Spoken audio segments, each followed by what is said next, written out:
Airlines have been quietly taking your money for decades, not through ticket prices alone, through a carefully engineered system of fees, rules, restrictions, and psychological pricing tactics designed specifically to extract maximum revenue from passengers who do not know what airline employees and frequent flyers already know. 11 tricks, 11 ways to fly smarter, spend less, and travel with advantages that airlines actively try to keep out of mainstream passenger awareness. But here is what makes this list genuinely valuable beyond the usual travel hack content. One of these tricks saves the average traveler over $400 on a single round-trip booking, using a completely legal loophole that airlines know about, hate, and cannot close without restructuring their entire pricing model. And the final trick on this list? It is something gate agents use themselves when they travel. That alone tells you everything about how valuable it is. 12 tricks. Stay till the end. Number 11. The incognito mode myth. Everyone thinks browsing flights in incognito mode prevents price increases. Here's the truth. It doesn't work, and airlines love that you believe it does. Flight prices fluctuate based on demand algorithms, not your cookies.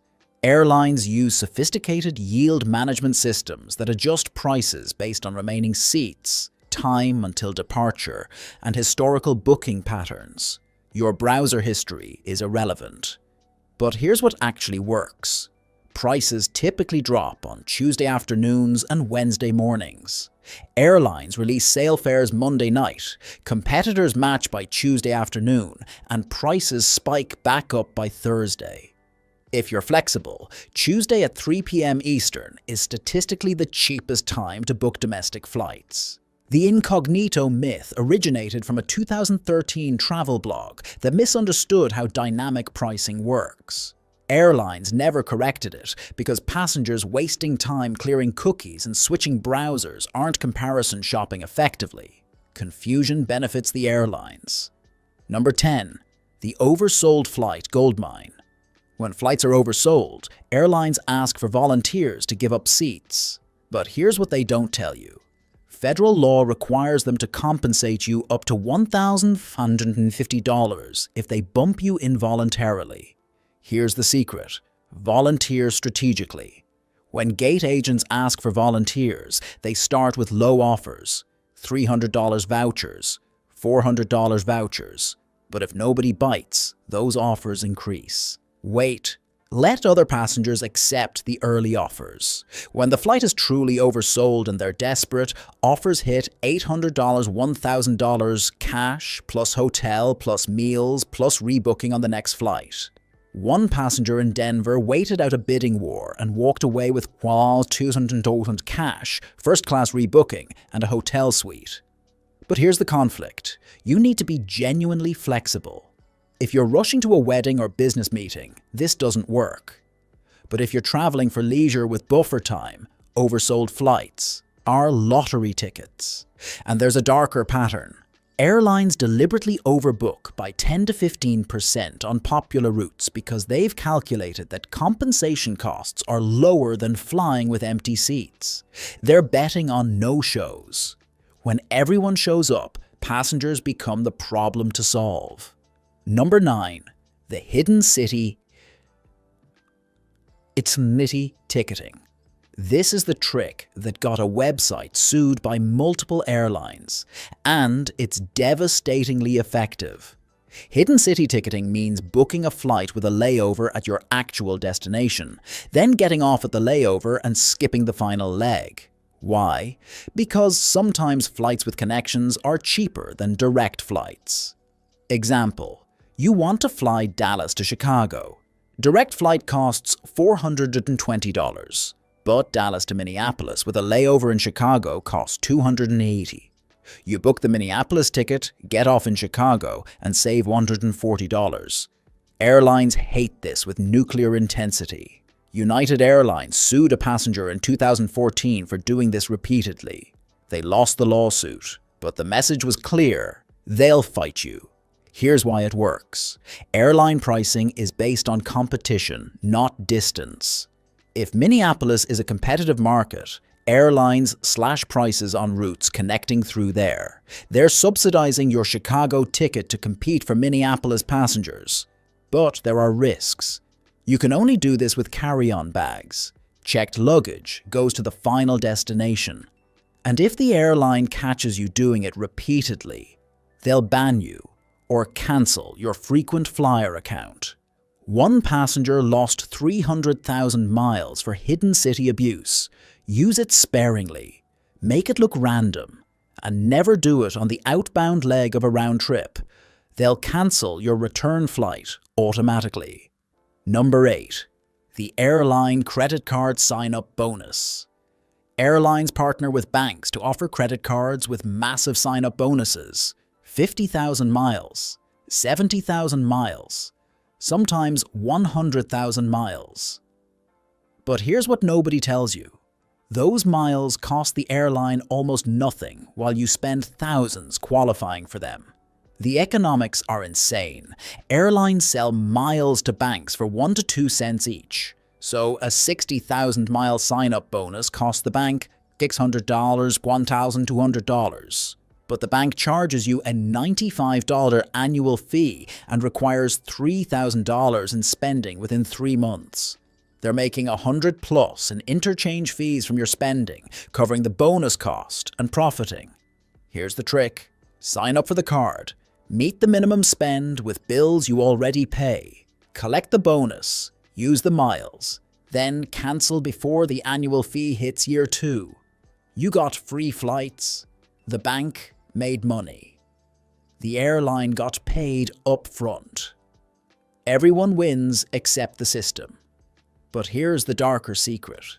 Those sign-up bonuses are highest for new customers. If you're a loyal, frequent flyer, the airline offers you nothing. They already have you. The best deals go to people with no loyalty. Airlines reward infidelity and punish commitment. One travel hacker opened 17 airline credit cards in 2 years, earned 890,000 miles, flew first class, internationally 6 times, and paid $347 in annual fees before cancelling everything.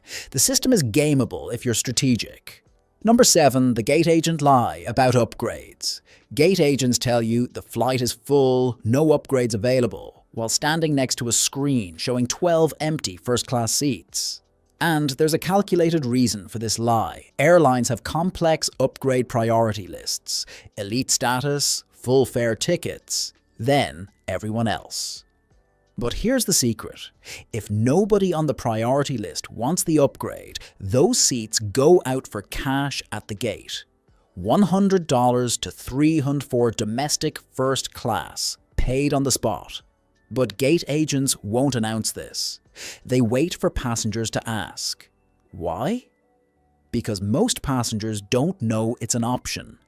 The airline would rather fly with empty first-class seats than advertise cheap upgrades that might cannibalize future full-price bookings. Here's what you do.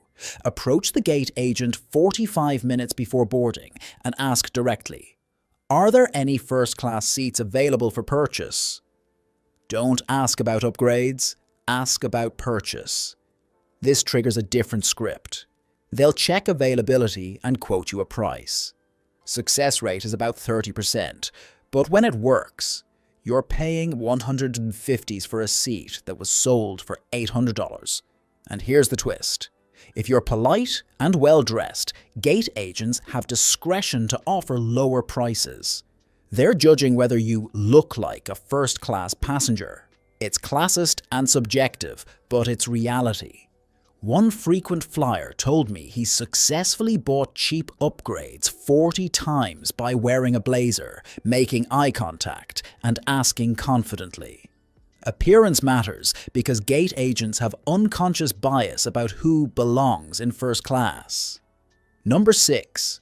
The Travel Tuesday Scam. Airlines heavily promote Travel Tuesday, the Tuesday after Thanksgiving, as the biggest sale day of the year. But here's the truth. It's mostly manufactured urgency with recycled deals.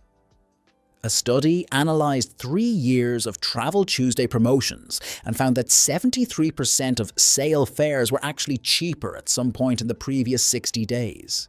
Airlines simply remarked regular prices and called them sales. The real deals exist, but they're hyper-limited. Maybe 50 seats per route, blackout dates on holidays, non-refundable restrictions. You're competing with millions of shoppers for scraps. Here's what actually works. Use fare tracking tools year-round. Set alerts for your target routes. When prices drop, book immediately. Don't wait for manufactured sale events that create artificial scarcity and panic buying. But airlines need you to believe in Travel Tuesday because it concentrates demand into a single day where they control the narrative. They can promote up to 60% off while offering 10% off on most routes. The fine print always wins. Number 5. The skip-lagged revenge tactic. Remember hidden city ticketing from earlier? There's a website called Skip-Lagged that finds these routes automatically, and airlines have declared war on it. But here's the revenge tactic. They don't want you knowing. If you book hidden city tickets, airlines can ban you, but they can't charge you more or sue you for breach of contract. That lawsuit failed, so they invented a new punishment: phantom inventory manipulation. When airlines detect skip-lagged users, they flag your account and start showing you higher prices on future searches. Same flight, same date, but your login sees $670 while a new user sees $430. It's algorithmic retaliation. The workaround? Book as a guest without logging into your frequent flyer account. Use a different email. Pay with a different credit card. Essentially, become a new customer for each hidden city booking. It's tedious, but effective. Airlines lose an estimated $300 million annually to hidden city ticketing. They're fighting back with technology and intimidation, but the core trick remains legal and viable. Number 4. The involuntary upgrade loophole. This is the trick that costs airlines millions, and they absolutely do not want you knowing about it. When flights are oversold in economy, but first class has empty seats, airlines must involuntarily upgrade passengers to avoid denied boarding. But here's the secret. They choose who gets upgraded based on check-in time, not status. If you check in exactly 24 hours before departure and the flight is oversold, you're in the priority pool for involuntary upgrades. The system selects passengers with the earliest check-in times who don't have elite status, because elite passengers get upgraded through normal channels. One passenger figured this out and engineered involuntary upgrades on 14 consecutive flights by booking oversold routes during peak travel times and checking in at the 24-hour mark. He flew first class domestically for 6 months while paying economy prices. Airlines caught on and changed algorithms, but the core loophole remains. Oversold flights must resolve somehow, and involuntary upgrades are cheaper than denied boarding compensation. Number 3. The airline miles depreciation. Airlines devalue their miles programs every 18 to 24 months by increasing the points required for award flights. But they never announce it as a devaluation. They call it dynamic pricing or award chart updates. Translation: your miles are worth 30 to 40% less than when you earned them, and the airline engineered it deliberately. Here's why this matters. If you're saving miles for a dream trip, you're losing value daily. Airlines want you to accumulate miles because unredeemed miles are liabilities on their balance sheet. But when you finally redeem them, they've already reduced the value through devaluation. The solution? Redeem miles immediately. Don't hoard them. Book trips a year in advance using miles, and if plans change, cancel and rebook. But don't let miles sit unused for years. They're melting ice cubes. One analysis found that 30 trillion airline miles are unredeemed globally, worth approximately $300 billion. But if everyone tried to redeem simultaneously, airlines couldn't fulfill even 30% of that demand. The system is fundamentally a pyramid scheme. Number 2. The fuel surcharge lie. When you book award flights with miles, airlines often charge fuel surcharges of $200 to $600 on top of the miles. They claim these fees cover volatile fuel costs. Here's the lie. Fuel prices have dropped 40% since 2014, but fuel surcharges haven't decreased at all. Some have increased. Fuel surcharges are actually profit centers disguised as pass-through costs. Airlines invented them during the 2008 oil crisis and never removed them when oil prices dropped. It's a brilliant scam. Charge extra fees, blame external factors, keep the money. But here's the loophole. Some airlines don't charge fuel surcharges on award tickets. Southwest, JetBlue, and some international carriers have eliminated them.